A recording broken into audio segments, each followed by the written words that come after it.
Hey everybody, I'm Jack Reeder with Future Pastimes, and I'm one of the designers of Arrakis, Dawn of the Fremen, a fantastic and cutthroat game of Fremen on Fremen supremacy of the deserts of Dune. In this video, I want to just cover how the attack action works. It's fairly straightforward, but there is a little bit of nuance with what I call the sneak attack from bringing strength from a non-adjacent territory into the targeted territory. So I'm going to cover that in a couple of examples so that you can better understand how it works. Attacking in Arrakis, there's no hidden information in the game, so all of it's right there. You just have to see what your move is and be able to capitalize on how you have deployed your strength on the board. So in this example, we're going to say that the red player wants to take Drumwall. So we've got the territory target token here just to mark it so everybody knows which territory is in contention. The combat, there's no rolling of dice or flipping cards to add up totals. It's all just based on strength of a territory and bearing strength, okay? So this territory, we're going to calculate the defense first. They've got 1 point of strength here, but they've got a token here bearing on it from White Rock, one from the High Wastes, and one from Chipped Rock. So all those will contribute. So this territory has a strength of 4 in its defense. Red has 1, 2, 3 territories bearing on it. So that's only 3. That is not enough to take this territory. If that was their intention, they just can't take it. Now they don't lose this action. They could say, you know what, maybe we can take another territory. In this example, they've got 1, 2, 3 bearing on White Rock, but White Rock also has a strength of 3. So again, it's still not enough. But one of the things you can do when you're making your attack action is you can bring in movable tokens with combat strength from one non-adjacent territory if it has the movement to get there. So if we look down here at Deep Wastes, red has a sandworm with a strength of 2. And that token can move 3. So they could just bring the sandworm if they want. It can move 1, 2, 3 into this territory, adding the 2 strength. So it's 1, 2, 3, 4, 5, which is 1 more than the 4 defense. So they would take this territory. This blue token would be removed. A red token from their supply for the red faction would be placed here. And they would also put a water token, because you render the dead for their water, would be placed in this territory. But the sandworm, because it was coming from a non-adjacent territory, must end the attack in the territory. Now, if we back this up a little bit, they have other tokens here that they could bring along as well. So you have the Mala Pistol, which is a movable token with an attack strength of 2, and the Still Suit with an attack strength of 1.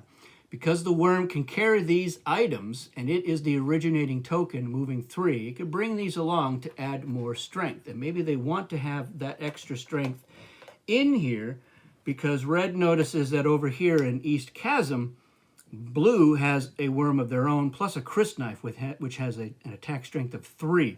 And that could move in later on to help take this territory. Now, red may be like, oh, we really just wanted those here. You can't drop stuff off or pick stuff up along the way if you're coming in from a non-adjacent territory.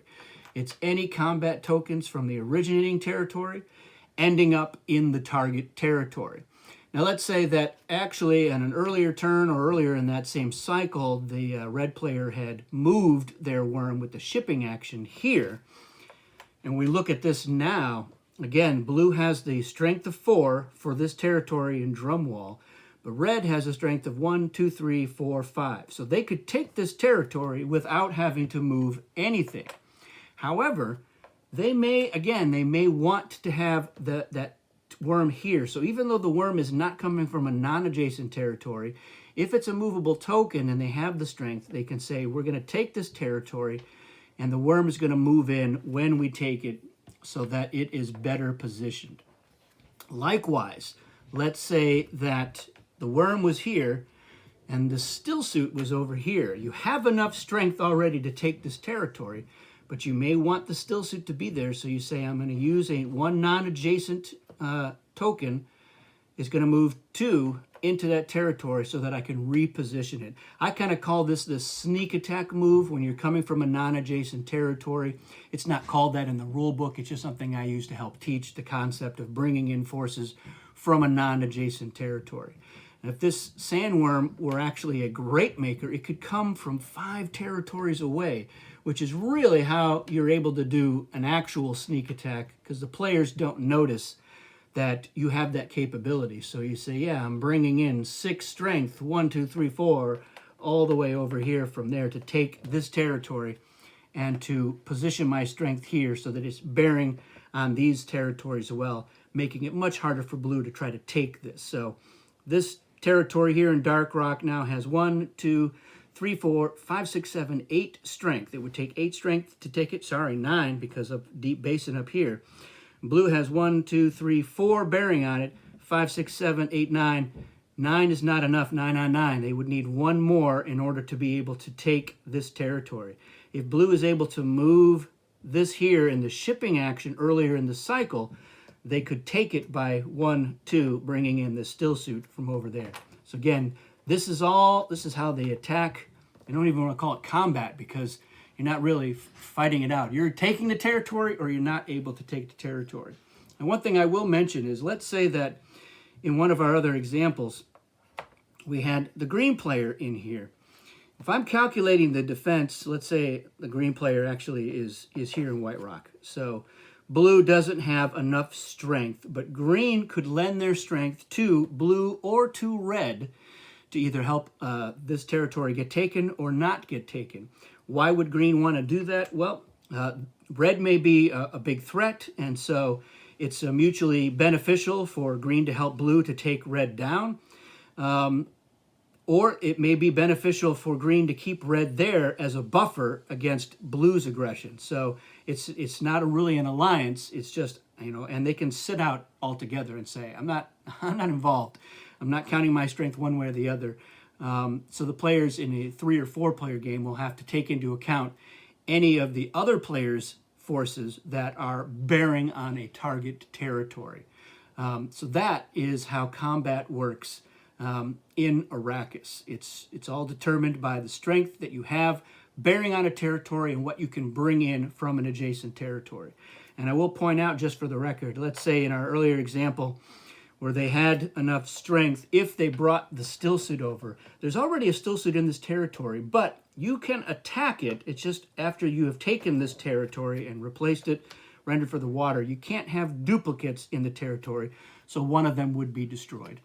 And to reiterate, anytime you take territory from somebody, you are going to have to give them a water debt token, and it's a little ring token that they can use later on in a variety of ways. That's how the attack works. This is the water debt token that you would give if you have taken strength away from somebody in an attack. And if you take 4 points or more of strength, that is, let's say you've captured a crysknife and a sandworm, you actually give them 2 water debt tokens. And those tokens can be used when you have accumulated enough of them. You can turn them in for resources in the development phase. So if you have 3 tokens belonging to other players, you could turn those in for 2 resources. That would let you immediately build a crysknife, for example, if you got a water and a tooth or 2 spice, or help you build a siege. So it's a little bit of a catch-up mechanism. If you're being attacked by a lot of different players over and over again, you are accumulating the water debt, which you can turn in for resources. You can also use them, 2 of them of a color, to block that player from bearing their strength for the rest of the cycle. So they're very useful. They're a way to keep things in a certain amount of balance throughout the game. So I hope this helps people understand how the attack action works in Arrakis. If you've got other questions, check us out on the Future Pastimes Discord. We answer questions there. We also do demos and play games with people who want to try out the different games that Future Pastimes does, as well as our expansions. And we also solicit playtesters from our community there. That's it for this video. Thanks for watching. We'll see you again soon.